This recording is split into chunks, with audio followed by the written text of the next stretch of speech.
What's up, everybody, and welcome back to the Virzi Effect podcast show. My name is Paul Virzi, and you guys are listening to episode 500, part 1.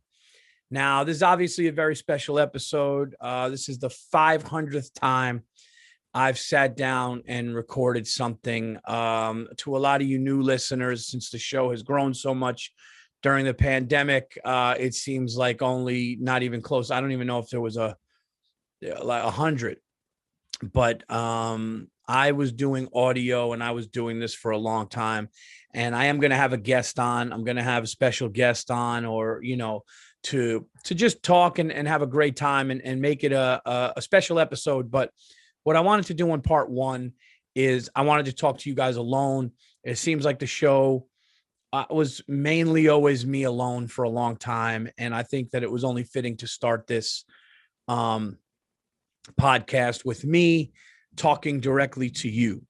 So I don't know how funny this part is going to be. I will get into some things that bothered me. So hopefully those rants can be funny for you if you like that sort of thing. But what I wanted to really start on was thanking you guys. The Virzi Effect to me was something that I really didn't even know what to expect with podcasts, what to do. I'm a stand-up comedian first. Stand-up comedy is my love, number one, always will be. And people were like, you got to do a podcast, and podcasts are cool and this and that. And before podcasts were even blowing up, I was doing this audio only, and just talking about what cities I was in, what clubs I was doing. We did the unacceptable segment. You guys sent me unacceptable segments, and then the show kind of morphed into more of a video show and Zoom and on YouTube as well as audio. And obviously because of that reason, the show has quadrupled, or 5 times bigger. But you guys, the loyal listeners from day one, and now the new loyal listeners, it's all because of you. And I really, really appreciate it. I there's no show without you guys. There's no comedy tickets sold without you guys. And I really am humbled by the fact that you people come out to my shows and you say, hey man, I listen to the Virzi Effect all the time. You guys come up and you're just like, hey man, I appreciate what you do. And I just want to, talk a little bit in part 1 here about how I appreciate that you guys who have jobs and you guys who, need time to kill are choosing to listen to my bullshit and my rants and either my anger or my silliness or whatever it is that I'm talking about that day. You guys decide to take that time. And I'm sure you have a lot of shit going on in your life, like we all do, to listen to the Virzi Effect. So, and I know a lot of you guys have spread the word about the Virzi Effect. The Virzi Effect is really growing now at a really rapid rate. And I can't thank you guys enough. And it's going to continue to grow and be bigger and bigger. And, also all of my guests, I've had so many amazing comedians on here, so many, even people that are non-comedians that were guests, so many cool, fascinating people on the show. And it really is nice to just kind of keep in touch with you guys. It's nice to get on here and, I don't even realize it. I talk some shit into a microphone and a camera. I have a good time, or I have a guest and we have a good time and we talk some shit. It's a lot of fun. And then all of a sudden there are YouTube comments from people all over, not the United States, but also all over the world. And of course, all over the US, just saying things about my, and listen, man, the majority of it is really positive. So I can't thank you guys enough. It really means a lot to me. And I would not have done 500 of these if it wasn't for you guys always kind of giving, positive reinforcement, or, I would probably do it to like fucking 2 fans. Just be, I would do this shit for 2 fans, but like the fact that you guys are doing that, and the fact that you guys are, and what's really nice is all these new fans that I've gotten, people that are, new fans of mine, whether it's from comedy or also there are fans who listen to the Anything Better podcast with me and Bill Burr, who now jumped onto the Virzi Effect, and they love the Virzi Effect too. So all the new fans, all the old fans, man, it's because of you. And like I said before, I'll say it again. If you listen to this show and you're a fan, come up to me, man, at my shows. Wait when the show is over. Wait for me to walk out and come up and say, hey, man, I listened to the podcast. I'll take a picture with you. I'll shake your hand. I'll thank you. The mask thing is gone now. So I definitely like to meet and greet my fans, especially my diehard fans, and especially my, my podcast fans. Also, something that, and this will lead into what kind of pisses me off and what pissed me off recently was, I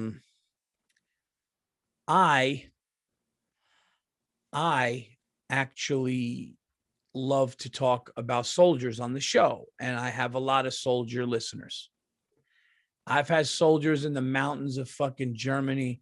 I've had soldiers in like taking fire in Afghanistan. I'm not even fucking kidding. I've had soldiers reach out, and they even named a troop the Animals after me, and they all gave themselves an animal name because they were listening to the show. And there was a fucking platoon who named themselves after the shit, because I would call people animals. And I, put them in a cage, these fucking animals, these flip-flop wearing sandy feet in a restaurant, shit that I would go nuts about. And these people, that are fighting for our country got into it. So for all of the military, soldiers, men and women who make ultimate sacrifices, that listen to my bullshit and listen to this show, thank you. I had a ranger come out and give me one of those coins. I've had people travel hours to come and see me. I've talked to soldiers. I'm doing a joke about how this soldier who had shrapnel scars and burns on his face was so much more manly than I'll ever be. And and I'm talking about that on stage. But this brings me to something that is not something. I'm sorry. I'm getting my agent here is texting me. Something that is not positive or nice. And I hate to say this, but I've been back in New York City. New York City's back, and it's a good thing. It's a great thing. And 90% of the crowds are great. But I really thought, man, that, again, man, this is just addressing things. So I don't want you to be like, wow, episode 500, man, he came out and wasn't really that funny. And I'm going to have a guest. This is part one. This is just talking real shit to you guys. All right. Calm the fuck down.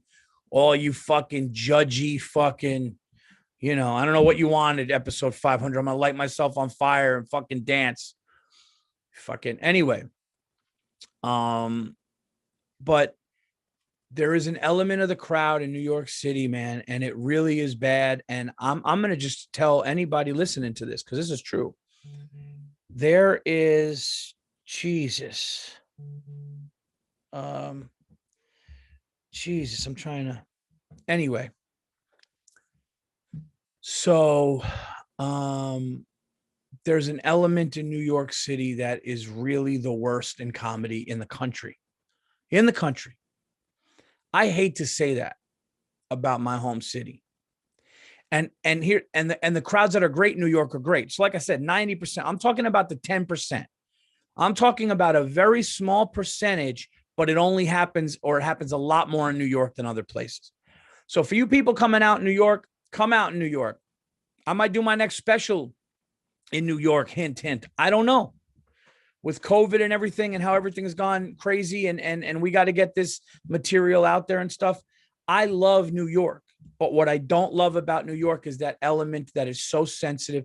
They hear words, they're upset. And I've talked about it. And I thought that after pandemic, and then all of a sudden, imagine after this pandemic, and after people are dying, and after all of the thing, we've been fucking in our houses. So how many, 500,000 fucking more, over 500,000 people? I mean, all these people dying.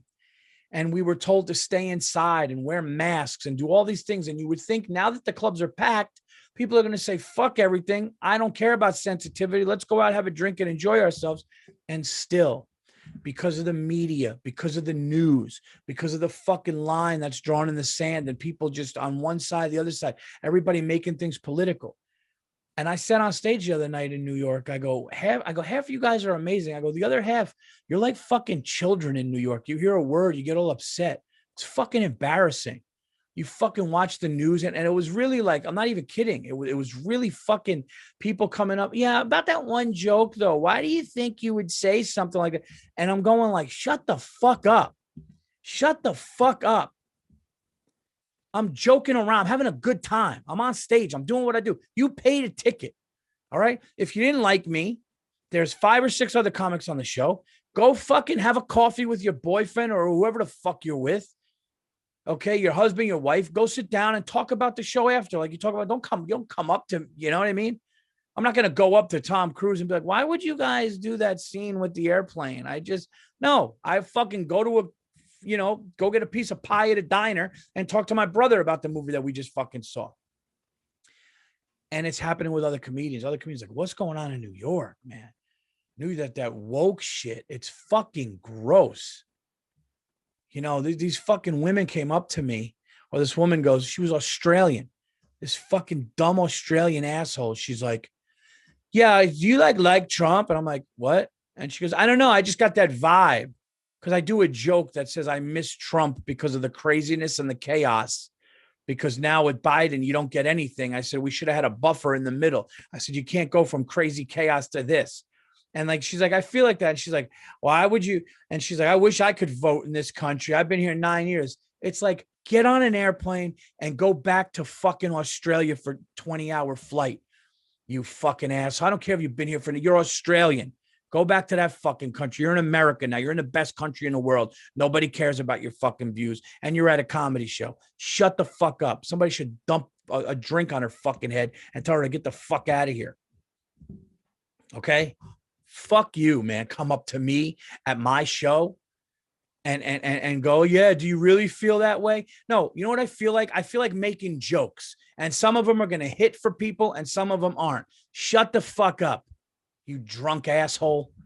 Go drink some stupid Australian beer and talk about your dumb fucking rugby.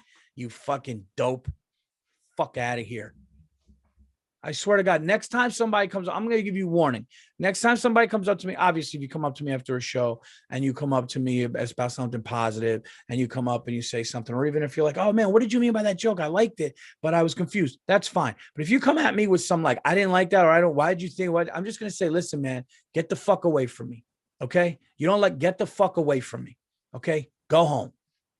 I don't care. Nobody cares about your opinion, but this is what got me. Okay. This is what fucked me up. All right.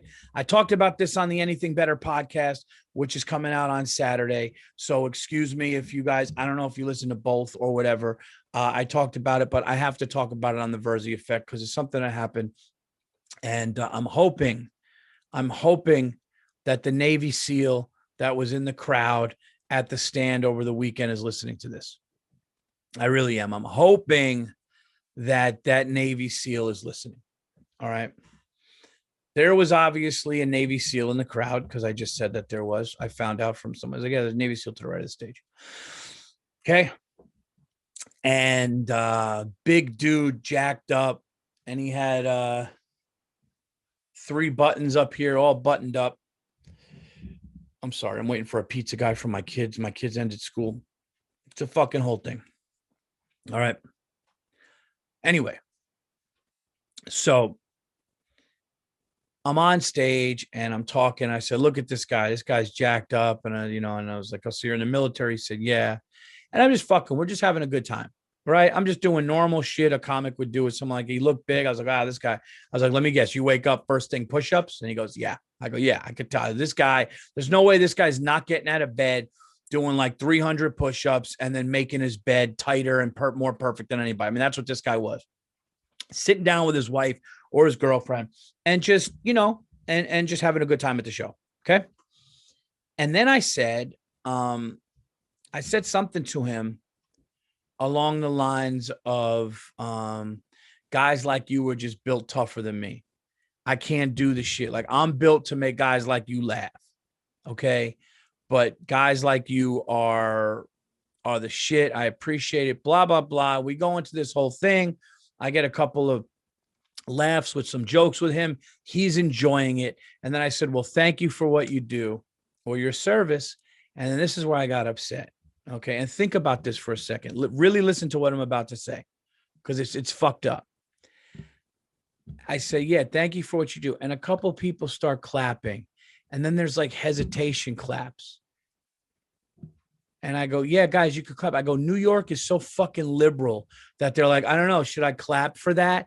And they laughed hard and then clapped loud. And that bothered me because it was them admitting, yeah, like we are liberal, like we don't know. Like, that's how fucking shitty.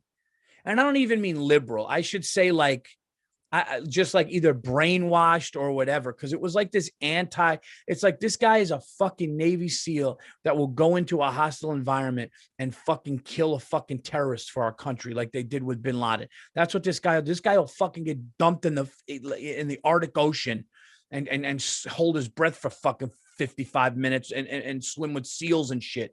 Literal seals. And this guy, and he's a nice guy, and he's at his show and he's enjoying himself. And I just go, yeah. And they were like hesitant. And I said, man, I go, New York's so liberal. They were like, should we even clap for this? And then that got the clap and that got the big laugh. And that upset me. That's fucked up. And that's where we're at.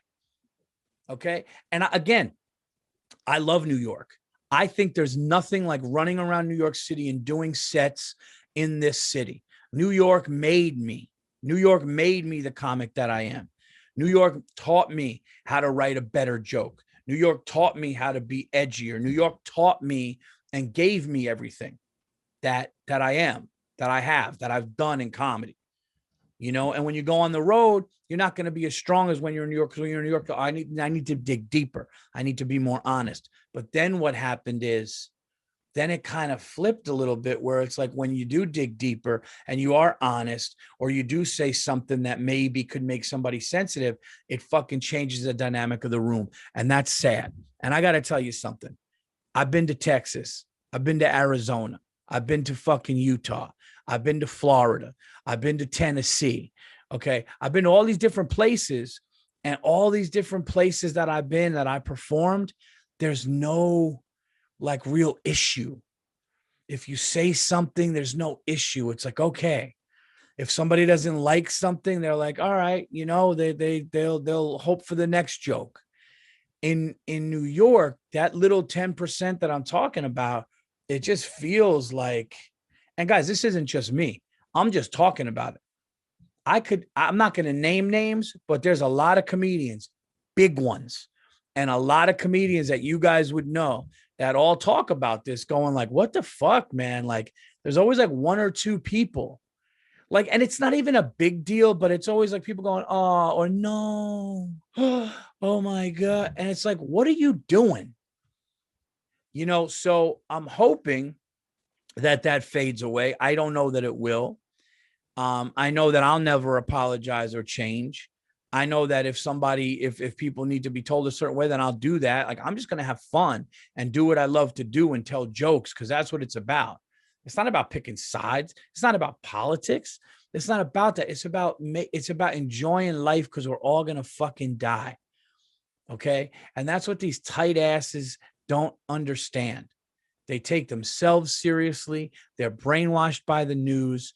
They're fucking just, they're told what to do and what to think. If you watch the news all the time and you're on the same side of it, whether it be the left or the right or whatever, and you just watch that and feed it, you're just fucking into that. And you're never going to, and it's even hard to, you take a joke. You take a fucking joke.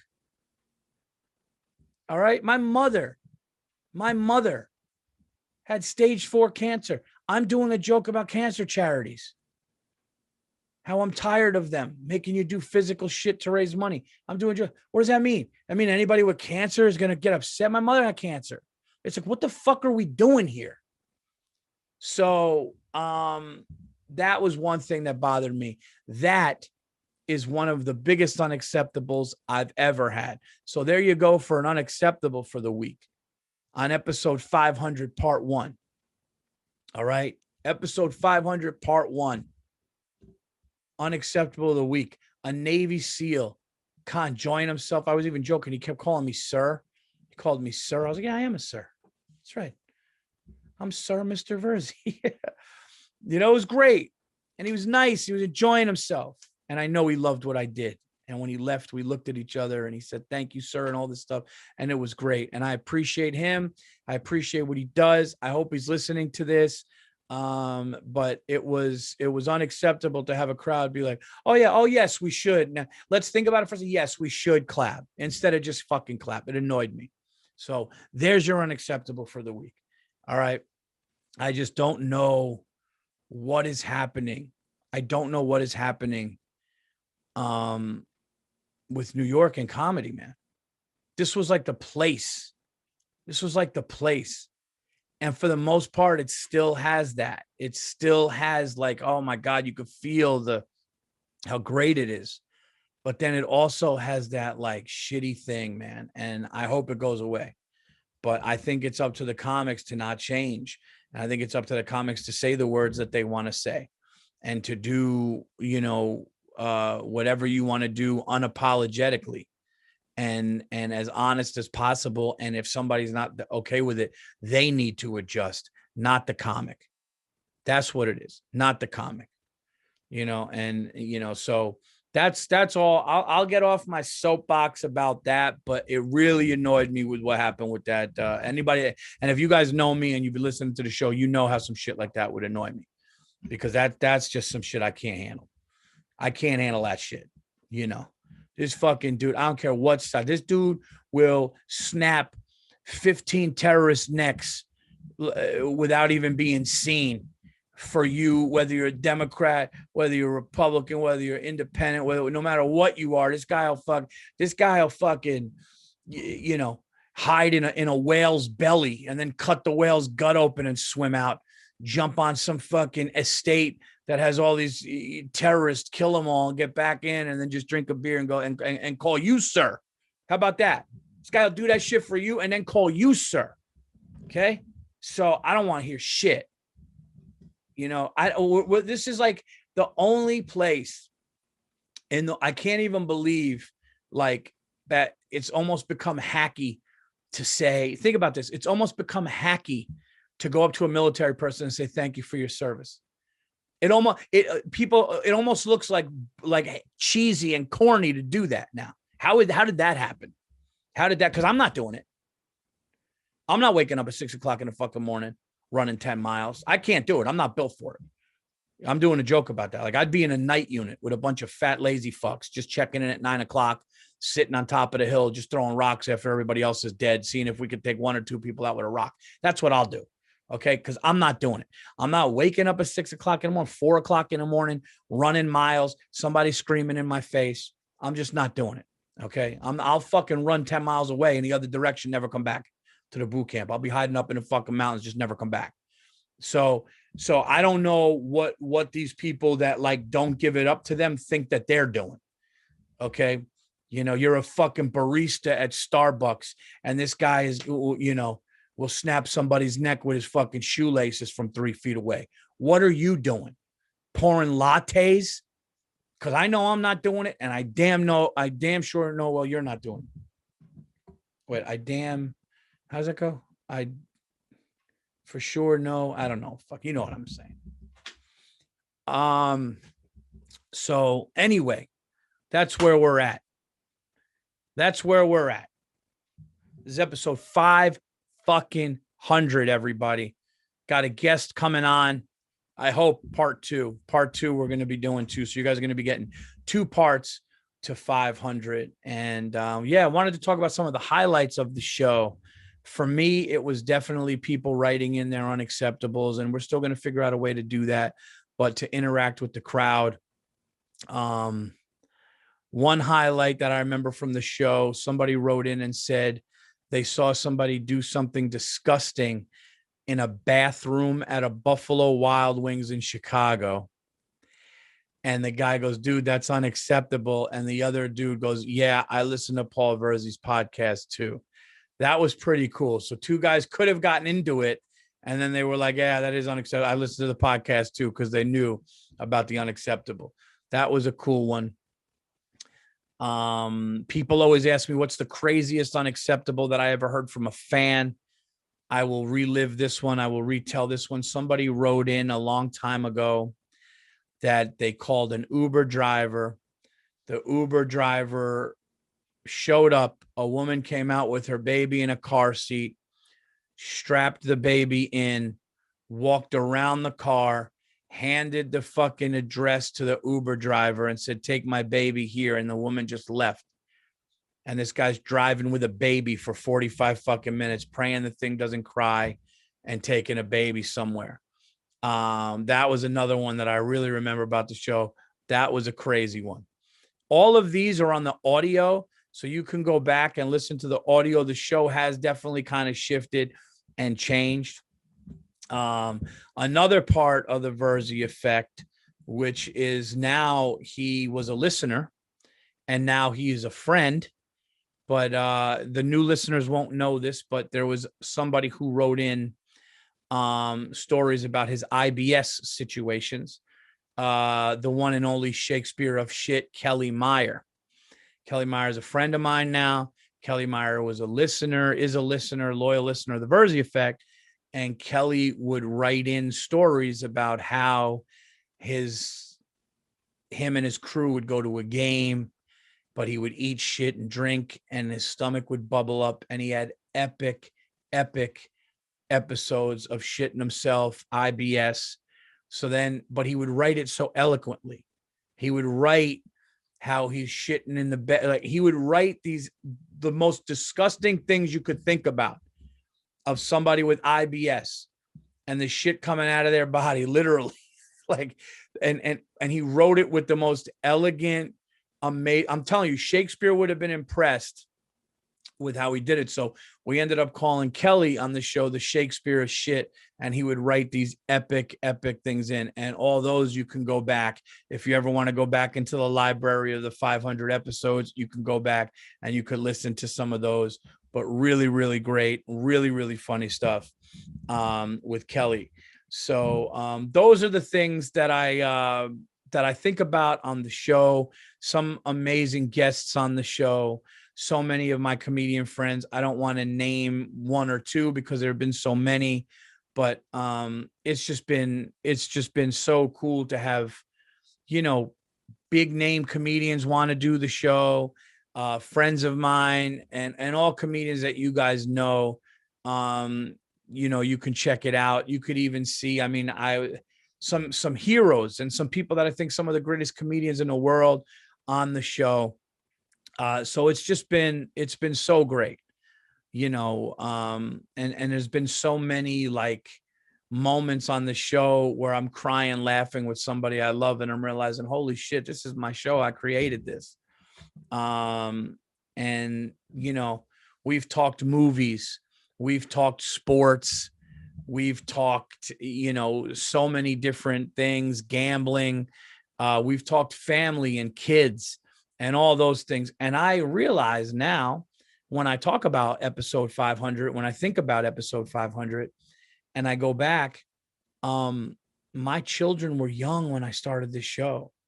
I believe like I started messing around. You got to understand, in 2010, 2011, whatever it is, you don't even know what a podcast. You're like, oh, I'm going to talk for, like, I would talk for 20 minutes. It wasn't good. I felt like this wasn't even a show until like episode 45 or 40 or something like that. So if you listen back from the very beginning, you're going to be like, this is terrible. This is terrible. Like, not that I'm like some like known comedian now, but I was really not known. Like, no album for anybody to see, no special for anybody to see, nobody. And I'm just like talking, like, it's like, who the fuck, you know what I mean? I was literally talking at one point to like 80 people. And now we're at 87. So much better. No, but it's like, I think my daughter was not born when I first started. She just turned 9, something like that. And my son was a baby. And now here they are. Their last day of school was today. And, you know, I got one in junior high and one going into fourth grade. So it's like, it's amazing. So as I grew as a person, as a husband, as a father, I've been talking to you. As I grew as a comedian, I've been talking to you. So, and that's another really cool thing. You know, you don't know what to expect because I'm talking right now. I'm looking at a camera and I'm talking into a microphone. There's no feedback. I don't know who's going to be listening. Somebody in Michigan will be listening to this in their car. Somebody in their fucking cubicle in Jersey is listening to this. And it's like, I don't know. I don't know if they're going to like it. I don't know if they fucking hate me. You know, I'm sure there's a couple people that listen to fucking hate me. Whatever. You know, give a fuck. What are you doing? What are you fucking doing? What are you at a window at Wendy's? Fuck you. I don't know. There's no reason to get mad at people that are listening to my show. And that's the other thing. You guys listen, even, you know, well, let's be honest, man. There's been 500 episodes. There's been 500 episodes. Some are great, some aren't, and some are some in the middle, right? That's really what it is. You do 500 of these. I've even recorded one and I go, man, I don't know if that was a good one. And I've recorded some and I've been like, oh, that was a really good show. That was a good fucking podcast. Like whoever's listening to this one, this one is a really good one. Then there are some where I think are bad and people love. And then there are some that I think are good and people are like, Paul, I love you, but woof, episode 180, so, you know, and I'm like, yeah, guys, I chose to do this for free to give it to you. I hope it's good, you know, so, but it's been a lot of fun. And then the studio, guys, all right. I built this studio right, like, you know, I got COVID March of last year. So I built this studio April of 2020. So I've had it for over a year. I've built it. I put the foam on the wall. You guys can't see the other side, but there's foam all around. I got signs. I got things from fans. Somebody sent a t-shirt, put them in a cage. Chaz, dude, Adam, he gave me these unbelievable Adidas that say Virzi, stick to your guns. I got posters from festivals. The poster on the door right there is the Patrice O'Neal benefit we did January 27th of 2020, right before the shit hit the fan. My album is there. The Virzi Effect, first Virzi Effect poster is right there. So yeah, South by. So it's cool to kind of have my own spot where I go in and I get to see everything that's happened over the years. And it's all been here. I know if you're listening to audio right now, you're listening to this, you're like, I can't see anything, Paul. I'm just listening to you go down memory lane. But this is what part one is about. Part one is about you guys and all that shit. Like I said, we're gonna do a part two with the guest and have a good time and get into all that stuff. But you know, I just wanted to talk about this shit because, you know, it's weird too. No matter what was going on, whether I was in Orlando or fucking, you know, Green Bay or wherever I was, Texas, right? Wherever I was, I come home and I'd be like, oh, got to do the Virzi Effect. Got to talk to the people. Got to talk to the fans. Got to talk to the people listening to me. And it just became something that never stopped. And I'm glad I never stopped it. A lot of people do a podcast. And listen, there were times where, like, listen, numbers just stayed the same for a while when it was just audio. I was talking to the same group of, you know, thousands, but not a lot. And I was just like, I'm just going to keep doing it. And it became like a daily thing. And then here we are. And it's like, you know, really, really grown in size. So anyway, enough about the podcast. Let's talk about some other shit going on in the world. I've decided to now when I hear people talking, I think that this is a good thing. There's a good piece of advice. It's a good piece of advice. Okay. Now, you guys know, if you've listened to the show, you know that I stopped talking any kind of politics or social issues on social media. I think now we're going on 4 or 5 years. I would say somebody that disagreed, and I get into this, and my whole day would be wasted with some asshole on Facebook. I'd be writing novels. My kids would literally, Daddy, can I have water? Hold on. Todd in Texas is getting it right now, or fucking Jeff in Seattle's a dick. And I stopped. Like, I'm not doing that anymore because I'm never going to change a person's mind. Well, the same thing I do now if something's happening in person, right? So like if I hear people arguing something, everybody wants to talk about what's going on. Everybody wants to talk about these things. All these things going on socially, immigration and this and that, and sexuality and this and that. And everybody, you're never, look at me, you're never going to change somebody's mind. And if somebody is so steadfast and passionate about it that they're talking about it in public, and you have the opposite opinion of that person, you're never going to change that person's mind.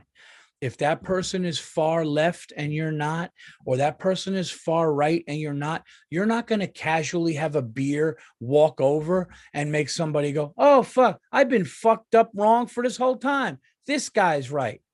It's not going to happen. So what I do is when I hear it, I just either get off the subject or walk away, and I just have my thoughts to myself, or I talk to people that I'm on the same page with, or I talk to people that even if they disagree with me, we can be normal. So now, not only do I not do it on social media, not only do I not tweet about things like that, now what I mean, sometimes I'll make a joke people get upset about, but I'm talking about getting into an issue. But now even in public, why? Ask yourself why. Your drunk dickhead uncle that's going to come over for your 4th of July party, okay? Why are you going to get into it with him when you know he's got to do? Why are you going to be playing beanbag toss and try to change that man's mind? Why is your drunk aunt who nobody likes that starts shit, why the fuck are you even going to bother? You just go, oh, yeah, that's great. Can you pass me a beer? How's a macaroni salad? When's this fucking asshole leaving? That's it. That's it. And life is easier. You're not going to change that person. That person wants to fight. That person wants to engage in a fight.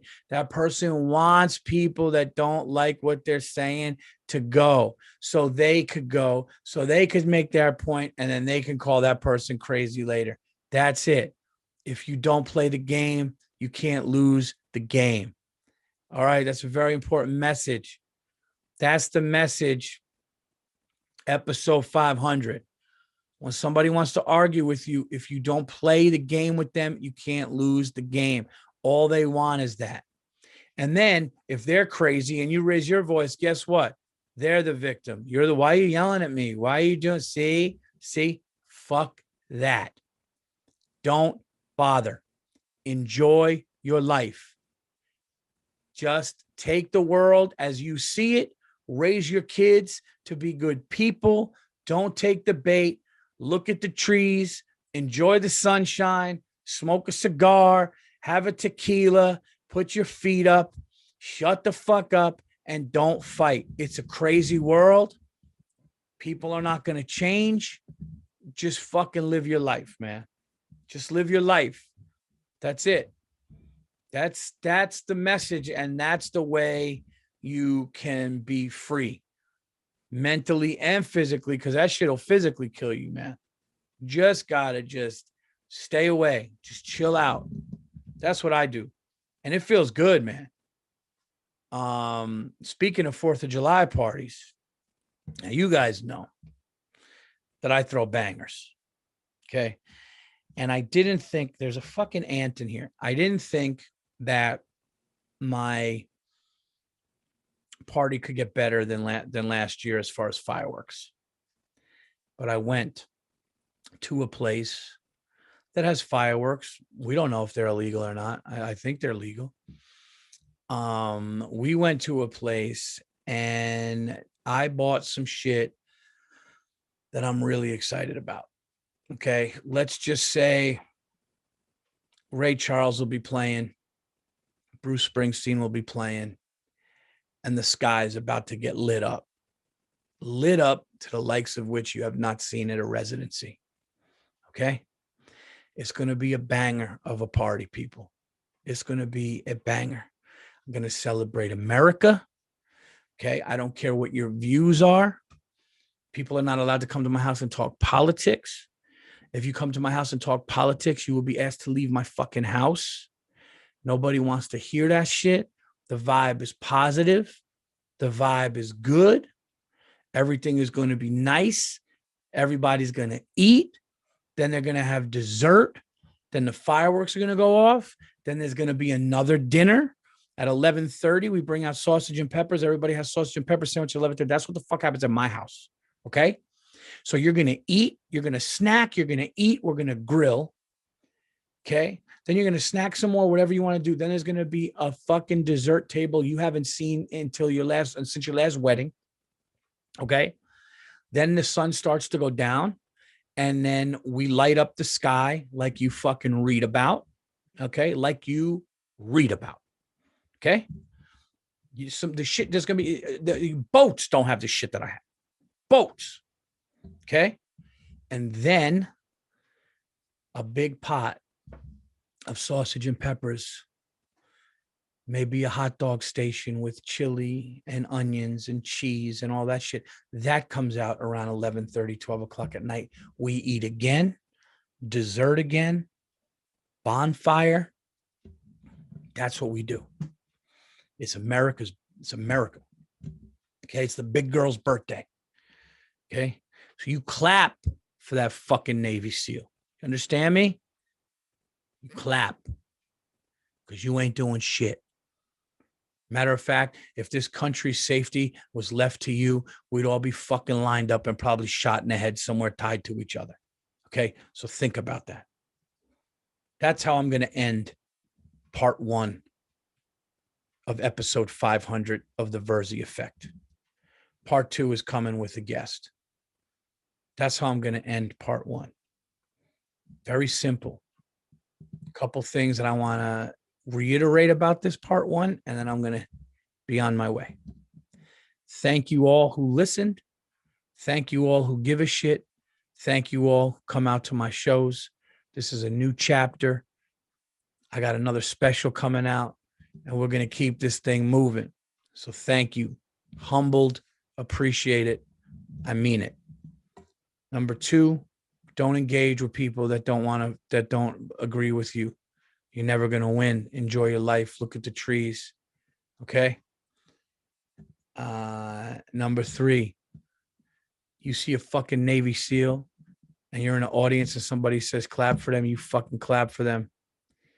And finally, you make sure you celebrate the United States of America's birthday on July 4th the way it should be celebrated. Okay.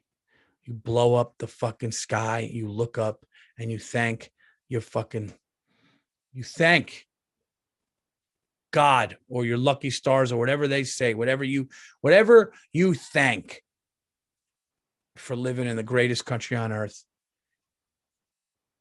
And there you go. So this has been part 1. I'll call this one memory lane a little bit. Part 1 will be memory lane of episode 500. Part 2 with the guest is coming on. Hope you enjoy it. And I will be talking to you guys soon.